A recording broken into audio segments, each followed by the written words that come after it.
Ekipažas siūlo dar vieną reportažą iš lenktynių, kurių ilgis 1000 km.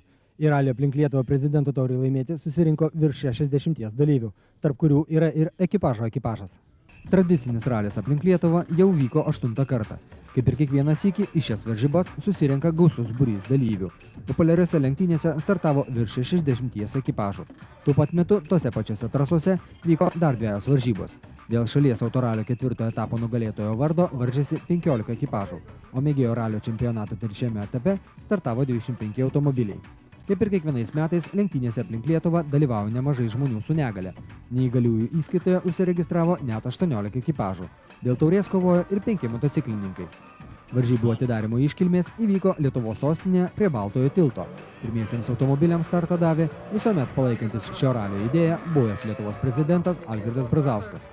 Kiekvieno automobilio startą palydėjo iškilmingas orkestras ir gausus žiūrovų būrys. Pirmą dieną ralio trasos driekėsi įspūdingo grožio Aukštaitijos apylinkėse. Naktį lenktynininkai finišavo Zarasuose. Antrą dieną dalyviai aplankė Panevėžį, Šiaulius, Mažeikius, begalę kaimų ir miestelių, varžybas baigė Palangoje, o trečiąją dieną užsukę į Tauragę bei Jurbarką finišavo Kaune, Rotušės aikštėje. Per šias 3 dienas lenktynininkai nuvažiavo 964 km. Autoralio 4 etapo nugalėtojai paaiškėjo po pirmos dienos. Čempionato lyderis Saulius Girdauskas su Žilvinu Sakalausku viltis tapti prizininkais palaidojo jau antrame greičio ruože. Saugaus rato autodrome šalia Vilniaus lūžus lanksčiai jungčiai išniro pusašis. Nors mechanikai per pusvalandį automobilį suremontavo, tačiau pavyti kitų ralių dalyvių, nors ir laimėjęs likusius greičio ruožus, ekipažas nesugebėjo.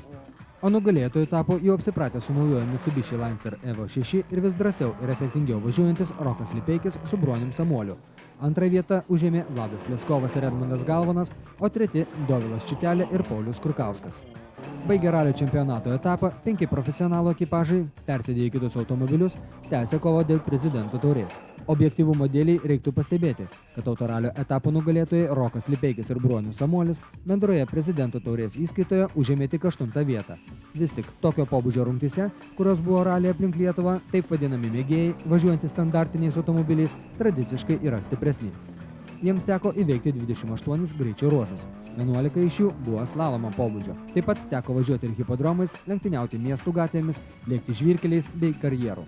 Priklausomai nuo trasos dangos, lenktynininkams teko keisti padangas. Todėl dažną ekipažą lydėjo techninio personalo automobilis. Atkaklumu ir dideliu ryžtu lenktyniauti stebino neįgaliųjų grupės dalyviai. Jie lenktyniavo tomis pat trasomis kaip ir kiti ir kartais net sunku buvo patikėti, kad automobilį valdo žmogus su negale. Šioje klasėje laimėjo ir socialinės apsaugos ministro taurę gavo nuolatiniai šių ralių nugalėtojai Alvydas ir Jūratė Mardosai. Visus sunkumus įveikė ir visi 5 motociklininkų grupės dalyviai. Tarp jų greičiausias buvo Ričardas Matijošaitis su Yamaha. Jau po pirmos dienos rungčių paaiškėjo prezidento taurės lenktynių favoritai. Deja, antrąją dieną suklydo vienas iš lyderių Ramūnas Aleknavičius su Jonu Stuku ir iki to užimtą antrą poziciją teko užleisti kitiems. O naujų Ford Focus automobilių važiavę Vincas Girdžiūnas ir Arvydas Šinkūnas pirmąją vietą saugo nuo pat ralio pradžios iki jo finišo. Po 2 dienų turėdami solidžią persvarą, trečiąją jie važiavo atsipalaidavę ir saugodami automobilį, o įnirtingiausia kova paskutinę dieną vyko dėl antros vietos. Dainius Leonavičius ir Adomas Šablevičius su Toyota Corolla po 2 dienų turėjo 20 sekundžių persvarą prieš panevėžiečių Dainiaus Gražio ir Dariaus Kulbio ekipažą, važiavusi Audi 90 Quattro.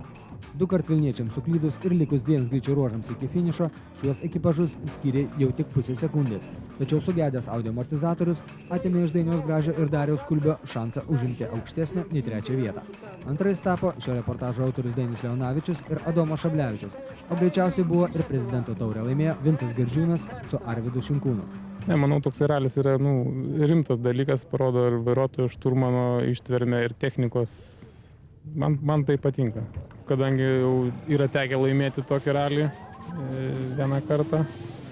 Be abejo, blogas kareivis, kuris nesvajojo tapti generolu ir, manau, blogas ralistas, kuris nenori laimėti, o tada važiuoti į ralį. Šiais metais su Vincu labai smagu važiuoti, labai geras vairuotojas ir teisingai, kaip Vincas sakė, 3 dieną mes jau stengiamės per daug nelenktyniauti, saugot mašiną, o šiaip mūsų tikslai yra pasiekti, tarkim, tas automobilis davažiavo. Labai gerai. Komandinėje įskaitoje nugalėjo Porsche komanda, antru tapo Vilniaus automobilininkų klubas, trečias automobilių sporto klubas Akimirka.